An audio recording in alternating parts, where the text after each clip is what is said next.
Welcome I एपीएंस and आज का lecture है। ये लेक्चर जो मैं अभी ले रहा हूँ वो थोड़ा ही शॉर्ट होने वाला है आपको, लेकिन बहुत ही इम्पोर्टेंट टॉपिक है, आपको मज़ा आएगा।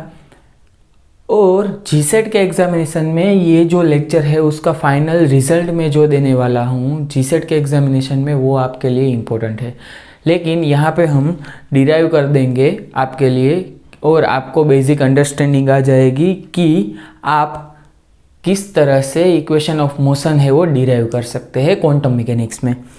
तो आपको डिराइव नहीं करना है, आपको याद रखना है कि किस इक्वेशन को इक्वेशन ऑफ मोशन कहते हैं। सो लिखो equation of motion, equation of motion in quantum mechanics. तो क्लासिकल मैकेनिक्स में भी इक्वेशन ऑफ मोशन आता है, तो यहाँ पे क्वांटम मैकेनिक्स है उसमें भी इक्वेशन ऑफ मोशन आता है। तो यहाँ पे देखो थोड़ी चीज़ें हैं हमें पता है। देखो एच साई है, इसको मैं देखो अगर टाइम डिपेंडेंसी है और हमें पता है कि एनर्जी आइगन वैल्यू है, एनर्जी ऑपरेटर है, उसको लिख सकते हैं I H cut die by die T of psi. तो आपको पता है इसको मैं इस तरह लिख सकता हूँ I H cut and die psi by die T. Okay, और ये है केट वेक्टर। अब आपको पता है कि इसका कॉम्प्लेक्स कॉन्जुगेट जैसे ही हम करेंगे तो क्या आ जाएगा। देखो कॉम्प्लेक्स कॉन्जुगेट जैसे ही हम करेंगे तो ये केट वेक्टर है वो ब्रा वेक्टर में कन्वर्ट हो जाएगा, और ये एच है उसका क्या आ जाएगा, एच डेगर।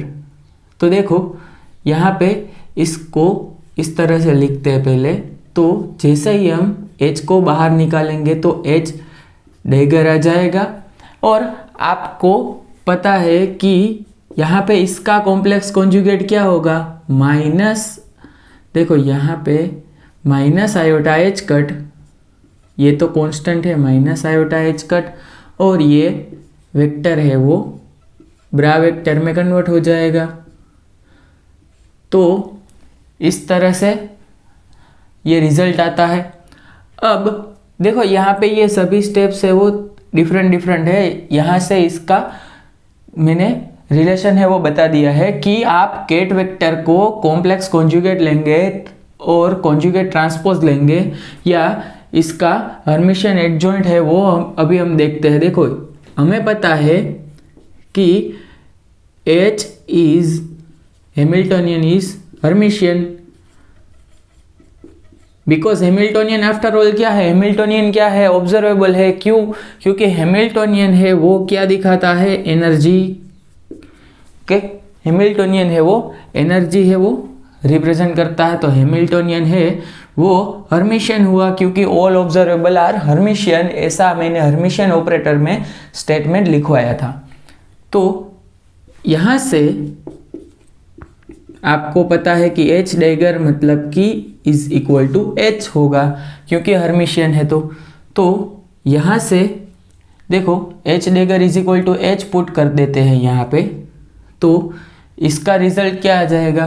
देखो यहाँ से ही ऊपर ही मैं लिख रहा हूँ minus iota H cut, sorry, which is equal to, सिर्फ आपको एच लिखना है, क्लियर, हैमिल्टोनियन एच। अब इससे चलते हैं हम आगे कि आपको पता है कि ऑपरेटर है ए, तो उसकी एनर्जी आइगन वैल्यू, सॉरी उसकी एक्सपेक्टेशन वैल्यू है वो आप किस तरह से निकाल सकते हैं। ऑपरेटर ए की expectation value Sai A, Sai bracket upon Sai Sai मतलब कि सेल्फ प्रोडक्ट। ओके, अब यहाँ पे स्टेटमेंट लिखो if psi, okay, if psi is normalized to unity, normalized to unity, then psi bracket equal to 1. So expectation value of operator A is given by psi A psi. Okay. अब देखो यहाँ पे हमें क्या करना है कि time derivation of expectation value A, देखो D by D T of A ये लेना है। तो ये है इम्पोर्टेंट पॉइंट, यहाँ से देखना है आपको, और ये ऊपर की सारी इंफॉर्मेशन यहाँ पे हम यूज़ करेंगे। सो देखो D by D T of expectation A लिखूँ तो इसको लिख सकता हूँ मैं D by D T of psi A psi. तो आपको पता है इसको मैं लिख सकता हूँ, देखो यहाँ पे 3 टर्म्स है, तो पहले एक टर्म है उसका डेरिवेशन करेंगे, 2 टर्म कांस्टेंट रखेंगे, उसके बाद दूसरी टर्म का डेरिवेशन लेंगे और ये 2 टर्म कांस्टेंट रखेंगे। तो यहाँ पे प्रोसीजर करते हैं स्टार्ट। यहाँ पे die psi by die T of A and यहाँ पे साई के प्लस, अब ये a है उसको उसका डिफ्रेंशिएशन कर देते हैं, तो यहाँ पे psi die A by die T and यहाँ पे ये साई, और थर्ड टर्म यहाँ पे ये जो साई है उसका डेरिवेशन ले लेते हैं। क्या आ जाएगा साई यहाँ पे A and die psi by die T. अब देखो आपको क्या करना है, यहाँ पे देखो यहाँ पे वैल्यू है वो यहाँ पे पुट करना है कि देखो die psi by die T bra die psi by die T. तो देखो यहाँ पे वैल्यू है, यहाँ पे वैल्यू है, यहाँ से पुट करेंगे वैल्यू। तो देखो यहाँ पे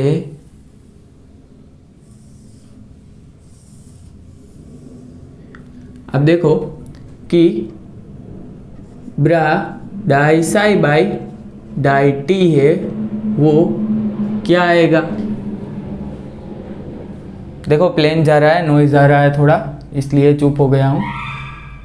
सो del psi by die T, अब क्या आएगा, इसको मैं लिख सकता हूँ psi H by iota H cut और माइनस।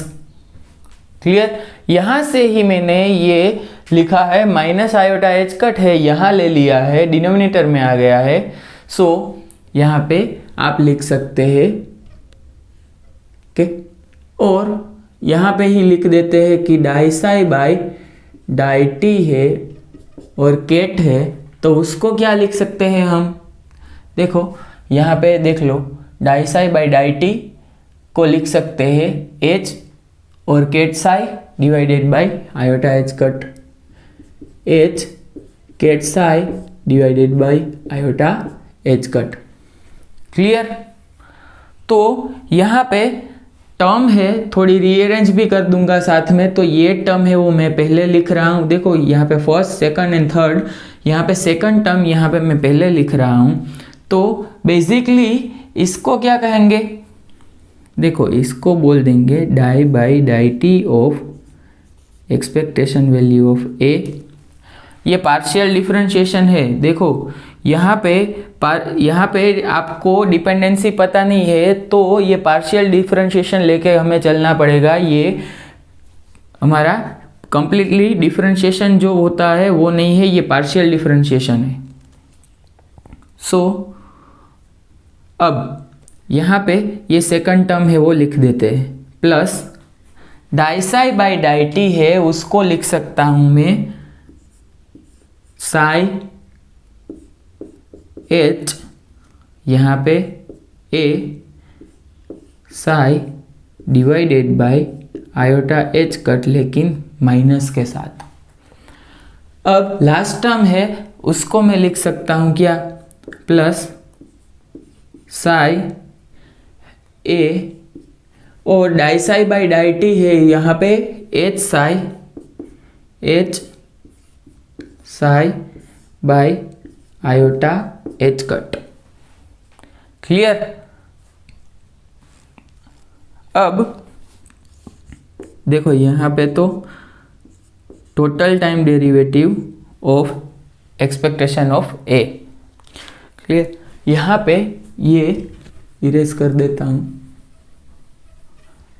देखो यहाँ से स्टार्ट, यहाँ से पूरा का पूरा टर्म है, यहाँ पे लिखना है हमें D by D T of expectation value of A equal to partial time derivative of expectation value A. And आपको क्या करना है कि देखो यहाँ पे माइनस है तो ये हमें ब्रैकेट है वो साथ में अगर लिखना है तो क्या लिखेंगे, देखो यहाँ पे से इसको मैं लिख सकता हूँ Sai A H minus H A psi divided by iota H cut. देखो मैंने क्या किया, ये इसको ए एच जो टर्म आ रही है इसको मैंने पहले लिख दिया है क्योंकि पॉजिटिव है, ये माइनस नेगेटिव है तो यहाँ पे वो टर्म है वो बाद में लिख दिया है। तो इसको अगर हम सेपरेट करेंगे तो यही रिजल्ट आएगा। देखो यही रिजल्ट आएगा A H Sai minus psi H A Sai और बाय आयोटा एच कट, यही रिजल्ट आपको मिलेगा। मतलब कि सेम ही रिजल्ट है, इसको एसोसिएटिव प्रॉपर्टी से मैंने लिख दिया है। अब देखो इससे आगे चलते हैं तो आपको पता है कि A H minus H A है, इसको क्या लिख सकते हैं, ए एच का कॉम्यूटेटर ब्रैकेट, ए एच का कॉम्यूटेटर ब्रैकेट लिख सकते हैं हम। अब ए एच है उसको हम ए एच का कॉम्यूटेटर ब्रैकेट लिख दिया है तो इसको अब इस तरह से भी दिखाया जाता है कि expectation value of commutator A H 1 by iota H cut, और यही आपका फाइनल आंसर है इक्वेशन ऑफ मोशन का। तो इक्वेशन ऑफ मोशन है यहाँ पे डायरेक्टली आपको पूछ देंगे कि इक्वेशन ऑफ मोशन है वो which of the following is equation of motion in quantum mechanics, या क्वांटम मैकेनिक्स मेंशन नहीं किया है और पूरी की पूरी जो ऑप्शन दी गई है वो टर्म्स है इसी फॉर्म में है, तो आपको क्वांटम मैकेनिक्स का ही इक्वेशन है वो आपको फाइंड करना होगा। एक ही जगह पे शायद वो कोई भी दूसरा अल्फ़ाबेट ले लेते हैं और दूसरा ऑपरेटर है वो ले लेते हैं। तो देखो बेसिकली हमने क्या किया है, ये सब स्टेप्स है वो मैं एक बार ब्रीफली आपको बताता हूँ कि हमें पता है कि हैमिल्टन है, उस हैमिल्टनियन ऑपरेटर है टाइम डिपेंडेंट स्टेट में आयोटा एच का डाई बाई डाई टी होता है। अब वहाँ से हमने ये ब्रैकेट निकाल, ये केट वेक्टर है इस तरह का केट निकाल लिया है, उसके बाद इसको ट्रांसपोज और कॉन्जुगेट लेके हमने चेंज कर दिया है किस में, ब्रा फॉर्म में। अब यहाँ पे ब्रा साई एच आ गया है, अब हमें पता है H dagger is equal to H होता है, तो यहाँ से हमने रिलेशन है वो बना लिया है। अब एक्सपेक्टेशन ऑफ ए जो है आपको दी गई होती है तो आप किस तरह से निकालते हैं, यही फॉर्म से आप एक्सपेक्टेशन ऑफ ए निकालते हैं। अगर नॉन नॉर्मलाइज है तो ही ये जो साई ब्रैकेट है वो हम डिनोमिनेटर में लेके चलेंगे। अगर नॉर्मलाइज है तो यहाँ पे ये ब्रैकेट हो जाएगा 1। तो इसके बाद सिंपली हमने पार्शियल डिफरेंशिएशन कर दिया है। यहाँ पे पार्शियल डिफरेंशिएशन कर दिया है, एक टर्म का डिफरेंशिएशन, 2 टर्म कांस्टेंट। सेम यहाँ पे एक टर्म का डिफरेंशिएशन, 2 टर्म कांस्टेंट, यहाँ पे भी एक टर्म का डिफरेंशिएशन और 2 टर्म कांस्टेंट। अब इसके बाद सिर्फ हमें पता होना चाहिए कि AH माइनस HA है, उसे क्या कहते हैं, कम्यूटेटर ब्रैकेट ऑफ AH। और आपको पता है कि अगर साई और यहाँ पे कोई भी यहाँ पे कुछ भी ब्रैकेट दिया है या कोई भी ऑपरेटर दिया गया है तो इसे इस तरह से लिख सकते हैं। सो यहाँ पे कम्यूटेटर ब्रैकेट दिया गया था तो उसको क्या लिख सकते हैं, expectation of commutator of AH upon iota H cut. Clear? यही इक्वेशन को इक्वेशन ऑफ मोशन कहते हैं, इक्वेशन ऑफ मोशन। ओके, तो ये इक्वेशन ऑफ मोशन है, हाइजेनबर्ग ने दिया था। और यहाँ पे देखते हैं कि अगर देखो if time A is if A is not explicitly depend on time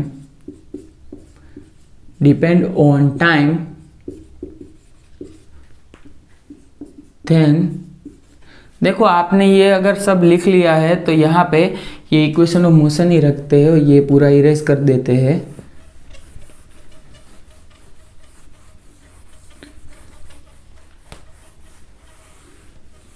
और यहाँ पे इसका एक प्रॉब्लम भी देखेंगे जो कि एग्जामिनेशन में पूछा गया है, लेकिन आपको ये इक्वेशन याद ही रखना है कि किस तरह के टर्म्स आ रहे हैं और कहाँ पे प्लस माइनस आ रहा है। अदरवाइज एग्जामिनेशन में ये पूछेंगे तो आप टर्म्स और प्लस माइनस में कंफ्यूज हो जाएंगे।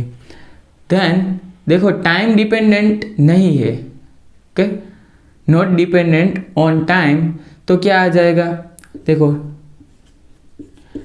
डाई A बाई डाई T इज इक्वल टू 0 आ जाएगा। ओके, डाई A बाई डाई T है वो 0 आ जाएगा। और यहाँ पे इसका रिजल्ट क्या आएगा, so total time derivative of A equal to 1 by iota H cut और AH का कम्यूटेटर ब्रैकेट की एक्सपेक्टेशन वैल्यू। सो यही फॉर्म आ जाएगा। अब यहाँ पे दूसरा स्टेटमेंट लिखो, if A commutes with Hamiltonian,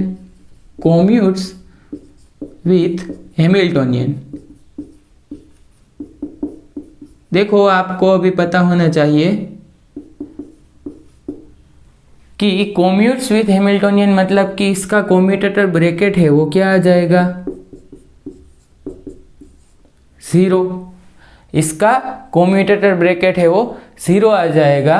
और आपको पता है कि अगर ये टाइम डिपेंडेंट नहीं है और इसका कम्यूटेटर ब्रैकेट है वो 0 आ रहा है तो यहाँ पे इसको लिख सकते हैं 0। तो यहाँ से क्या पता चल रहा है, देखो यहाँ से पता चल रहा है A is constant of motion,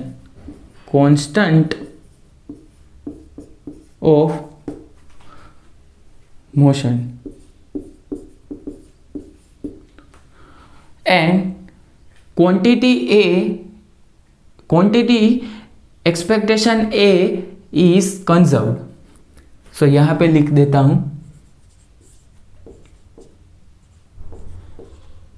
और A is conserved। सो कभी भी कंजर्व्ड क्वांटिटी के, ये हम क्लासिकल मैकेनिक्स में बात करने ही वाले हैं कि कंजर्व्ड क्वांटिटी है उसके बारे में अगर कोई प्रॉब्लम आता है तो आप क्या करेंगे। देखो कंजर्व्ड क्वांटिटी, सपोज यहाँ पे एक एग्जांपल दे रहा हूँ, suppose P is conserved quantity, P is conserved, तो यहाँ पे total time derivative of P क्या आ जाएगा, 0। ये आपको पुट करना है, ये आपको पुट करना है और अपना प्रॉब्लम है वो सॉल्व करना है, जो भी आपको प्रॉब्लम में पूछा गया है वो। सो कंजर्व्ड क्वांटिटी की जब बात आएगी तो total time derivative of conserved quantity क्या हो जाएगा, 0। क्लियर। और ये डायरेक्टली भी पूछ सकते हैं कि total time if P is conserved quantity then which of the following is true। so यहाँ पे total time derivative of P is equal to 0 होना चाहिए। क्लियर। अब देखो यहाँ पे if ऑपरेटर P मतलब कि मोमेंटम ऑपरेटर की बात करें तो इक्वेशन ऑफ मोशन है वो क्या आ जाएगा, ए नहीं P, expectation value of P है वो क्या आ जाएगा, देखो डाई P बाई डाई T, ओके, डाई P बाई डाई T प्लस क्या आ जाएगा 1 by iota H cut expectation value of commutator bracket P H. अब यहाँ पे आपको हैमिल्टोनियन है वो दिया गया है, suppose P square by 2m and potential आपको दिया गया है v ऑफ x। क्लियर। तो आपका जो ये टोटल टाइम डेरिवेशन है ऑफ एक्सपेक्टेशन वैल्यू p क्या आ जाएगा, देखो इसमें टाइम डिपेंडेंसी है वो नहीं होगी तो ये हो जाएगा 0 पार्शियल टाइम डेरिवेशन, और क्या आ जाएगा 1 बाई आयोटा एच कट। लेकिन आपको क्या करना है कि पहले ये कम्यूटेटर ब्रैकेट है वो फाइंड कर लेना है। तो देखो यहाँ पे कम्यूटेटर ब्रैकेट अगर हम फाइंड करें P एंड क्या आ जाएगा P square by 2m plus v of x का, तो क्या आ जाएगा, देखो p है उसका p स्क्वायर बाई 2m के साथ जो कम्यूटेटर ब्रैकेट है वो क्या आ जाएगा, 0 आ जाएगा। p का कम्यूटेटर ब्रैकेट है वो 0 आ जाएगा, या p एंड p का फंक्शन है उसका भी कम्यूटेटर ब्रैकेट 0 आएगा। सो p एंड v का कम्यूटेटर ब्रैकेट क्या आएगा, हमें पता है minus iota h cut del v, okay, minus iota H cut del v। अब यहाँ पे हम बात करें तो यहाँ पे लिख देते हैं minus iota H cut del v, यहाँ पे एक लिख देते हैं। अब आपका जो फाइनल आंसर है ये क्या आने वाला है, आयोटा एच कट कैंसिल हो जाएगा, माइनस डेल v। देखो हमें पता है ये रिलेशन हमने क्यों निकाला है, पता है, क्योंकि देखो यहाँ पे एक्सप्लेनेशन दे रहा हूँ, इसका फोर्स है वो क्या होता है, change in momentum per time. So यहाँ से ही फोर्स है F is equal to minus del v भी होता है, तो यहाँ से ही dp बाई dt क्या आ जाएगा, माइनस डेल v। सो यही रिलेशन है वो हमने प्रूव कर दिया है, और ये सच एज आपको पूछा भी जा सकता है। तो यहाँ पे जो लेक्चर है, ये लेक्चर में जो भी हमें टॉपिक्स है उसमें जो भी इक्वेशन, फाइनल इक्वेशन दी गई है, बीच का डेरिवेशन आप याद नहीं रखेंगे तो भी चलेगा, लेकिन यहाँ पे सभी चीज़ है वो इम्पोर्टेंट है, आप सभी चीज़ है वो याद रखें। अब देखो यहाँ पे एक क्वेश्चन है वो कर लेते हैं हम। और क्वेश्चन है शायद CSIR नेट का। तो क्वेश्चन है वो मैं आपको बाद में लिख के दे दूंगा, लेकिन यहाँ पे क्वेश्चन एक बार पढ़ लूँगा और आपको अगर लिखना है तो यहीं से ही लिख लो कि आपको PDF में देखना ना पड़े।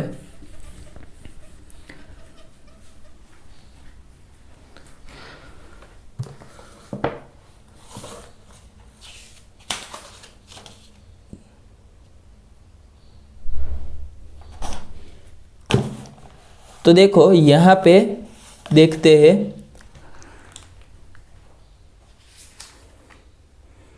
क्वेश्चन कहाँ गया, ये रहा। CSIR जून 2015 का क्वेश्चन है और यहाँ पे लिख लो CSIR जून 2015 का क्वेश्चन है और क्वेश्चन है उसमें क्या बोला है कि a particle moves in one dimension potential V is equal to 1/2 k of t x square, where k of t is in time dependent parameter, then d by dt of expectation V, the rate of change of expectation value V of potential energy is।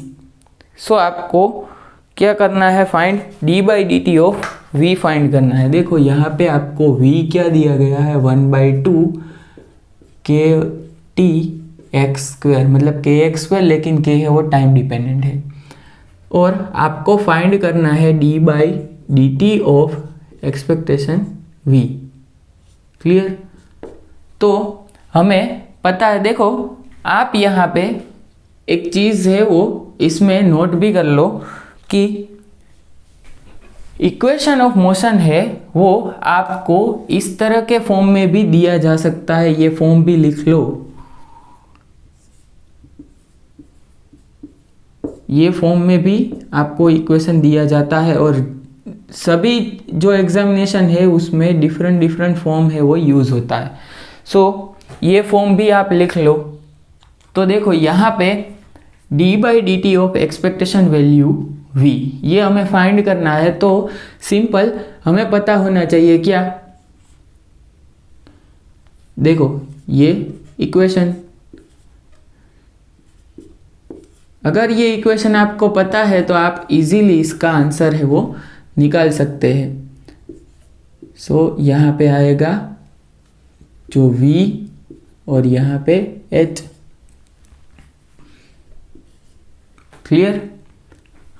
अब यहाँ से चलते हैं आगे कि डाई by die T of V है वो अगर हम फाइंड करें तो क्या आ जाएगा कि K है वो टाइम डिपेंडेंट है, तो 1/2 और यहाँ पे डाई k ऑफ t बाई डाई t x square plus 1/i cut, और यहाँ पे कॉम्यूटेटर ब्रैकेट क्या आएगा, half k of t x square and h है वो क्या दिया गया है, बोला गया है पार्टिकल है वो पोटेंशियल वेल में है। तो यहाँ पे देखो इसी कॉम्यूटेटर को फाइंड करना है। देखो यहाँ पे सेम v भी आएगा, लेकिन v है वो हमें फाइंड नहीं करना पड़ेगा। देखो यहाँ पे v आएगा, लेकिन यहाँ पे क्या आ जाएगा, ये v है ये भी v है, तो इसका कॉम्यूटेटर ब्रैकेट हो जाएगा 0। तो हमें बेसिकली कॉम्यूटेटर ब्रैकेट फाइंड क्या करना है, देखो एक स्टेप ये इन्वॉल्व कर लेना, और ये आपको नहीं समझ आएगा तो यहाँ पे लिख लेना कि v है प्लस v भी आता है, लेकिन v और v का कॉम्यूटेटर ब्रैकेट 0 होता है। तो यहाँ पे इसका कॉम्यूटेटर ब्रैकेट फाइंड कर लो, आपका आंसर है वो मिल जाएगा। तो डाई k ऑफ t बाई डाई t x square plus 1/i cut. अब यहाँ पे ये कॉम्यूटेटर ब्रैकेट है वो हम फाइंड कर लेते हैं पहले कि commutator bracket of half k x square and p square by 2m। सो यहाँ से क्या होगा 1/2k and 1/2m। So k/2 and 1/2m यहाँ से कॉमन आ जाता है और x² p² का कॉम्यूटेटर ब्रैकेट आ जाएगा। तो यहाँ पे से k/4m और x² p² का कॉम्यूटेटर ब्रैकेट है वो मैंने आपको पहले भी बताया था और ये भी बोला था कि ये आप मेमोराइज कर लो, ऐसे ब्रैकेट है वो पूछे जाते हैं। तो आपको अगर नहीं पता है तो आप सॉल्यूशन इसका फाइंड कर लो, लेकिन यहाँ पे मुझे पता है कि 2 iota h cut xp plus px है, इसका कॉम्यूटेटर ब्रैकेट आएगा। तो यहाँ से रिजल्ट क्या आएगा, iota h cut k divided by 2m and xp plus px। Okay, तो यहाँ से कॉम्यूटेटर ब्रैकेट क्या आ जाएगा, iota h cut k by 2m और xp प्लस px। ओके, और यहाँ पे एक्सपेक्टेशन वैल्यू है वो आपको दी गई है, तो एवरेज यहाँ पे लिखनी है। देखो ये कांस्टेंट है, उसको ये एवरेज के अंदर लिखने की कोई ज़रूरत नहीं है, मोड मीन के अंदर लिखने की ज़रूरत नहीं है। तो यहाँ पे से आपका फाइनल आंसर है वो लिख दो डाई kt बाई डाई t x² प्लस, देखो आयोटा एच कट कैंसिल हो रहा है बाई 2m और expectation of xp plus px। ये आपका फाइनल आंसर है वो आ रहा है।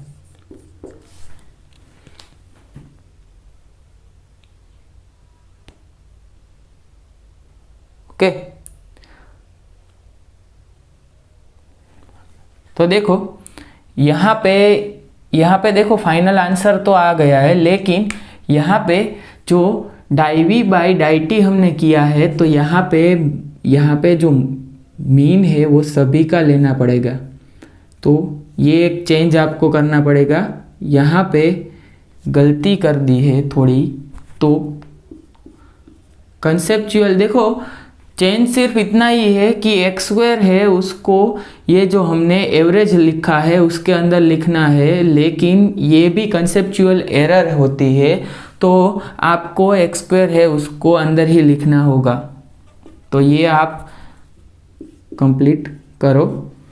अब देखो यहाँ पे फाइनल आंसर है उसमें चेंज इतना दिया गया है, आप देखो आपका आंसर आ गया, लेकिन फाइनल आंसर में चेंज इतना है कि इसमें x² है उसकी ही एक्सपेक्टेशन यहाँ पे ली है, मतलब एवरेज ऑफ x² लिया है।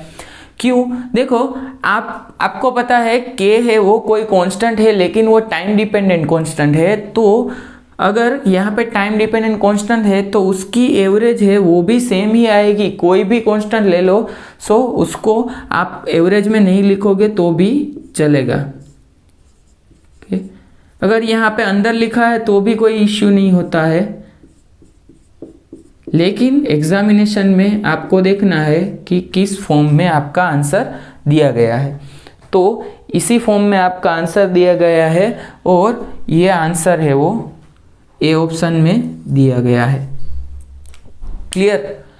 तो बेसिकली इस आपको सिर्फ ये आंसर फाइंड करने के लिए क्या पता होना चाहिए कि v एंड h का कॉम्यूटेटर ब्रैकेट मतलब कि x² p² है। अगर आपको फाइंड करना आता है या आपको मेमोराइज है तो आप इजीली फाइंड कर सकते हैं। देखो x² p² का कॉम्यूटेटर ब्रैकेट है वो मैंने आपको ऑलरेडी करवाया है, तो आप वो मेमोराइज करो। मैंने बोला है कि आप सभी चीज़ें हैं वो मेमोराइज करो, आप इजीली एग्जामिनेशन है वो निकाल सकते हैं। गेट का एग्ज़ाम है या जीसेट का एग्ज़ाम है, कोई भी एग्ज़ाम है वो आप इजीली निकाल सकते हैं। CSIR नेट में कैलकुलेशन बेस्ड क्वेश्चन है वो पूछे जाते हैं, लेकिन आप उसमें भी देखो इजीली कैलकुलेट कर सकते हो। 3 या 4 स्टेप्स में आप इजीली कैलकुलेशन करके आपका आंसर है वो आता है। तो इसके बाद हम चलने वाले हैं नेक्स्ट टॉपिक पे, जो कि अब शुरू होगा पोटेंशियल वेल का, जो कि बहुत ही इम्पोर्टेंट टॉपिक है aspect to all examination related to physics. तो आपको वो सभी चीज़ है वो मेमोराइज करनी है, जो भी पोटेंशियल वेल है उसमें मैं जो भी बताऊंगा वो सभी चीज़ें मेमोराइज करनी है। और तभी उसी लेक्चर में भी मैं बताऊंगा कि आपको ये मेमोराइज करना है, और इसके लिए आपको डिफरेंट ट्रिक्स है वो भी मैं बता दूंगा। तो यहाँ पे हम लॉट्स ऑफ क्वेश्चंस है उसकी प्रैक्टिस कर लेंगे कि आपको एग्जामिनेशन है उसमें कोई नई तरीके का क्वेश्चन आता है तो आप इजीली अटेम्प्ट कर सकते हैं। Clear? So wait for the next video. ये वीडियो है थोड़ा शॉर्ट होगा, लेकिन नेक्स्ट वीडियो है वो हम पोटेंशियल वेल पे कर लेंगे। So thank you and wait for next video.